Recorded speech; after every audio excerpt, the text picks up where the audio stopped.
ঢুকতে চাই, আমরা জান্নাতের কোনো না কোনো গেট দিয়ে ঢুকতে হবে। বিশ্বনবী ফরমান, বুখারীর বর্ণনা, ইন্নালিল জান্নাতি সামানিয়াতু আবওয়াব, জান্নাতের ভেতরে 8টা দরজা আছে। কয়টা? জান্নাতের 8টা দরজার কোনো না একটা দরজা দিয়ে আমরা ঢুকবো। এখন এই দরজার সাইজ কতটুকু জানার দরকার আছে না নাই? বিশ্বনবী বললেন, ইন্না মিসরাইন মিন মাসারি'i জান্নাত মা বাইনা মাক্কা ওয়া হাজার। সৌদি আরবের মক্কা শহর থেকে বাহরাইন শহর যত দূর, জান্নাতের দরজাটা হবে তত দূর। আমাদের দরজা কয় ফিট বাই কয় ফিট হয় বাসার দরজাগুলো? হ্যাঁ, আল্লাহু আকবার। জান্নাতের এক একটা দরজা সৌদির মক্কা শহর থেকে হাজার হচ্ছে বাহরাইনের একটা শহর, এই দুই শহরের মাঝখানে যত দূর জায়গা, এত বড় জায়গা, সেই হিসেবে কয়েক কোটি লোক এক ধাক্কায় ঢুকবে। কয়েক কোটি লোক এক ধাক্কায় ঢুকে যাবে। চিল্লায় পড়েন আল্লাহু আকবার। আমরা যেন ওই জান্নাতের ভেতরে ঢুকতে পারি, একসাথে পড়েন আমিন। তবে জান্নাতের ভেতরে অনেকগুলো ক্লাস আছে, সব জায়গায় ক্লাস মেনটেন হয়, ঠিক কিনা? বড় স্যার, মেজো স্যার, ছোট স্যার, বড় হুজুর, মেজো হুজুর, ছোট হুজুর, business class, economic class, platinum class, হ্যাঁ, promo class, first class, second class, third class, last class আছে না নাই? জান্নাতের মধ্যে এরকম ক্লাস আছে। বিশ্বনবী বললেন, সবচেয়ে দামি ক্লাসের নাম হলো ফেরদাউস। ইযা সাআলতুমুল্লাহ ফাসআলুহুল ফেরদাউস। এজন্য আল্লাহর কাছে যখন জান্নাত তোমরা চাইবা, ছোটটা চাইবা কেন, বড়টা চাও, ফেরদাউস চাও। ছোটটা যাবো না, কোনটা যাবেন? ইযা সাআলতুমুল্লাহ আল জান্নাতা ফাসআলুহু আল ফেরদাউস। আল্লাহর কাছে যখন জান্নাত চাবা, ছোটটা চেও না, বড়টা চাও। 8টা স্টেজ আছে জান্নাতে, এক একজন এক একজনের আমল অনুযায়ী এই জান্নাতে ঢুকবে। কেউ ঢুকবে জান্নাতুল মাওয়াতে, কেউ জান্নাতুল নাঈমে, কেউ জান্নাতুল আদানের ভেতরে, কেউ দারুল কারার, দারুল খুলদ, দারুল মাকাম, আল্লিগুন, এগুলোতে ঢুকবে। আমরা সবাই যেন জান্নাতুল ফেরদাউসের অধিবাসী হতে পারি। আমরা জান্নাতুল ফেরদাউসে যেতে চাই। জান্নাতের মেহমান হয়ে যখন জান্নাতীরা যাবে, জান্নাতের জন্য ওয়েলকামিং রিসিপশন থাকবে। ফেরেশতারা ডাকে ডেকে রেড কার্পেট রিসিপশন, লাল গালিচার সংবর্ধনা দিয়ে জান্নাতীদেরকে একের পর এক ডেকে ডেকে পেছন থেকে হাঁকিয়ে হাঁকিয়ে জান্নাতের ভেতরে ঢুকাই দিবে। পড়েন সুবহানাল্লাহ। ওয়াসিকাল্লাযীনা ইত্তাকাউ রাব্বাহুম ইলাল জান্নাতি যুমারা হাত্তা ইযা জাউহা ওয়া ফুতিহাত আবওয়াবুহা وقال لهم خزنتها سلام عليكم طبتم فادخلوها خالدين। সুবহানাল্লাহ পড়েন। জান্নাতীদেরকে বিচার শেষে যখন জান্নাতে নেওয়া শুরু করবে, লক্ষ লক্ষ কোটি কোটি জান্নাতি জান্নাতের দিকে ছুটতে শুরু করবে, ছুটতে ছুটতে। তো জান্নাতীরা যখন জান্নাতের দিকে যাবে, ফেরেশতারা হাঁকিয়ে হাঁকিয়ে নিবে, চলেন চলেন জান্নাতে চলেন, কংগ্রেচুলেশন, সুস্বাগতম। তারা যেতে যেতে জান্নাতে ঢোকার পথে যে বড় বড় গেটগুলো থাকবে, এই গেটগুলো পাবে।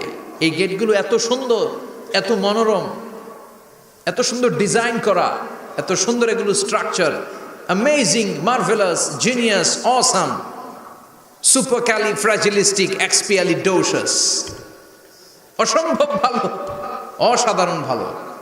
এক একটা গেট এত বিশাল। এই গেটগুলোর আশেপাশে বিশাল মরুদ্যান, বিশাল বাগান, বিশাল ফুলের বাগান, বিশাল খাওয়া দাওয়ার ব্যবস্থা। এই সুন্দর দৃশ্য আর চাকচিক্যময় জায়গা দেখে জান্নাতীরা মনে করবে এটাই জান্নাত। জান্নাতীরা এটাই জান্নাত মনে করে, এখানেই খাওয়া দাও। দুনিয়া কে মজা লে লো, দুনিয়া তোমারি হ্যায়। জান্নাতীরা বলবে জান্নাত কে মজা লে লো, জান্নাত তোমারি হ্যায়। জান্নাতীরা বসে ওখানেই খাওয়া দাও শুরু করে দেবে। ফেরেশতারা বলবে এটা না, ফেরেশতারা বলবে এটা জান্নাত না, এটা তো জান্নাতের গেট। গেট দেখে পাগল হলেন কেন? এদিকে বেশি খাওয়া দাওয়ার দরকার নাই, জান্নাত অনেক দূরে। দিল্লি কা লাট্টু হ্যায়, দিল্লি বহুত দূর হ্যায়। চলেন চলেন চলেন। জান্নাতেরই কয় এর চেয়ে সুন্দর, এর চেয়ে সুন্দর জান্নাত ইজ ওয়েটিং ফর আস। এর চেয়ে সুন্দর জান্নাত অপেক্ষা করছে, চলো চলো সেটাতে ঢুকবো। আবার ফেরেশতারা পেছন থেকে হাঁকাতে থাকবে, চলেন চলেন। আবার অনেক লম্বা একটা পথ পাড়ি দেওয়ার পরে দ্বিতীয় গেট প্রথম গেটের চেয়ে অনেক সুন্দর। ওইটার ডিজাইন, ওইটার কারুকার্য, ওইটার মনোরম পরিবেশ আরো মনোমুগ্ধকর, অসাধারণ। জান্নাতীরা ফেরেশতাদেরকে আর কিছু জিজ্ঞেস না করে ওইখানেও খাওয়া দাওয়া শুরু, ভাবছে এটাই জান্নাত। কারণ এত সুন্দর জায়গা তো জান্নাত না হয়ে পারে না। ফেরেশতারা আবার বলবে দিল্লি কালা টু হ্যাঁ, দিল্লি বহুত দূর হ্যাঁ, মানে বলবে জান্নাত অনেক দূরে, এটা জান্নাত নয়, এটা তো গেট, ওয়েলকামিং রিসেপশন গেট, জান্নাত অনেক দূরে। জান্নাতীরা আবার ছুটতে শুরু করবে, ছুটতে ছুটতে 3 নাম্বার গেট যে কত বড়, কল্পনার বাইরে। এটা জান্নাতের একেবারে কাছাকাছি। ওই জায়গার সৌন্দর্য, নাজ নেয়ামত দেখে জান্নাতীরা 100% নিশ্চিত হয়ে যাবে যে এটা জান্নাত না হয়ে পারে না, এটা জান্নাত, কোনো কথা নাই। জান্নাতকে মজা লেলো, জান্নাত তোমারই হ্যাঁ। মজমাস্তি শুরু করে দাও, খাওয়া দাওয়া শুরু করো, পানাহার শুরু করো, বিশ্রাম শুরু করো। দুনিয়াতে অনেক কষ্ট করেছি, তারা মনে করবে এটাই জান্নাত।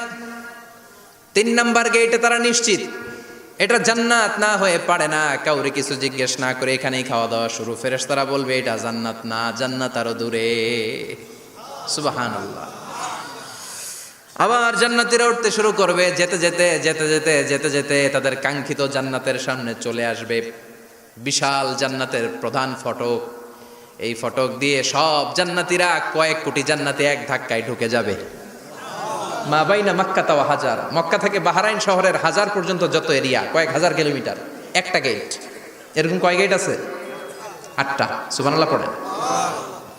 কোটি কোটি জান্নাতীরা এক ধাক্কায় ঢুকবে। এক ধাক্কায় ঢুকার পরে জান্নাতের নাজ নেয়ামত দেখে সব জান্নাতীরা শকড, থান্ডার্ড, পাজলড, অ্যাস্টনিশড, সারপ্রাইজড। মুখ দিয়ে কোনো আওয়াজ নাই, থ খেয়ে যাবে, এত সুন্দর হয় কি করে। সব জান্নাতীরা মনের অজান্তে মুখ দিয়ে একটা শব্দ উচ্চারণ করবে, শব্দটা হলো আলহামদুলিল্লাহ। وقالوا الحمد لله الذي أورثنا الأرض نتبوأ من الجنة حيث نشاء فنعم أجر العاملين। প্রশংসা ওই আল্লাহর যে আল্লাহ জান্নাতের মধ্যে আমাদের জন্য এত সুন্দর বাসস্থানের ব্যবস্থা করে দিয়েছে। দুনিয়াতেও মুমিনরা ভালো কিছু পাইলে কি পড়তো? তো জান্নাতে যে এটা ভুলে যাবে? কথা বলেন। জান্নাতে যেও মুমিনদের মুখনিসৃত সর্বপ্রথম যে শব্দটা, সেটা কি? আওয়াজ করে বলেন, সেই শব্দটা কি? বিশ্বনবী একবার সাহাবাদেরকে নিয়ে ওয়াজ করছেন, বলছেন তোমাদের মধ্যে এমন একজন ব্যক্তি আছে, এই ব্যক্তির আমলগুলো আল্লাহর কাছে এমন ভাবে কবুল হয়েছে, আল্লাহর কাছে ওই ব্যক্তি এতটাই সেরা, জান্নাতের 8টা দরজা কিয়ামতের দিন এই লোকটাকে ডাকতে থাকবে। প্রতিটা দরজা বলবে আপনি আমার দরজা দিয়ে ঢুকে জান্নাতে প্রবেশ করেন। সাহাবারা বললেন ইয়া রাসূলুল্লাহ, কে সেই ব্যক্তি? বিশ্বনবী বললেন ওই ব্যক্তির নাম হলো আবু বকর। কিয়ামতের দিন সাইয়েদনা আবু বকরকে 8টা জান্নাতের দরজা থেকেই জান্নাতগুলো ডাকতে শুরু করবে, উদখুল মিন বাবি, উদখুল মিন বাবি, আমার দরজা দিয়ে ঢুকেন, আমারটা দিয়ে ঢুকেন। ওই দরজা থেকে বলবে আমারটা দিয়ে ঢুকেন। আল্লাহু আকবার। বিশ্বনবী আমাদেরকেও নিরাশ করেন নাই। বিশ্বনবী বললেন কেউ যদি প্রতিদিন 5 ওয়াক্ত নামাজের পরে, 5 ওয়াক্ত নামাজের আগে যে ওযু করে, ওযুর পরে কেউ যদি পড়ে আশহাদু আল্লা ইলাহা ইল্লাল্লাহ ওয়া আশহাদু আন্না মুহাম্মাদান আবদুল্লাহি ওয়া রাসূলুহু, প্রত্যেক ওযুর পরে যেই ব্যক্তি এই দোয়াটা পড়বে ওই ব্যক্তির জন্য রব্বুল আলামিন কিয়ামতের দিন জান্নাতের 8টা দরজা খুলে দিবে। সেও সাইয়েদনা আবু বকরের সাথে সাথে ওই 8টা দরজা যেটা দিয়ে মন চায় ঢুকতে পারবে। কোন সুবহানাল্লাহ।